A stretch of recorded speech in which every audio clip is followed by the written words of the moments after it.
Vazhdon predikimi I Jezusit në mal.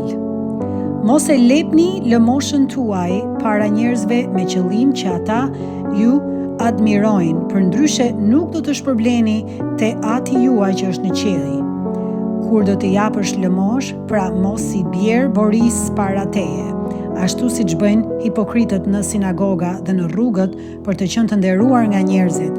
Në të vërtetë ju them se ata tashmë e kanë marrë shpërblimin e tyre.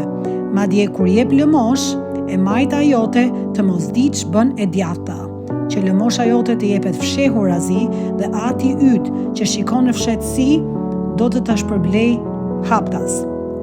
Dhe kur ti lutesh, mos u bëj si hipokritët, sepse atyre ju pëlqen të luten në këmbë, në sinagoga dhe në sheshet e rrugëve, në mënyrë që njerëzit I shohin. Në të vërtetë ju them se ata tashmë e kanë marrë shpërblimin e tyre. Por ti kur lutesh, futu në dhomzën tënde, mbyllë derën dhe lutu Atit tënd në fshehtësi, dhe Ati yt që shikon në fshehtësi do të ta shpërblej publikisht.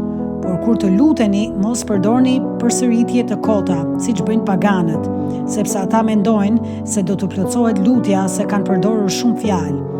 Mos u bëni pra si ata, sepse Ati juaj I di gjërat për të cilat keni nevojë, para se ju të kërkoni.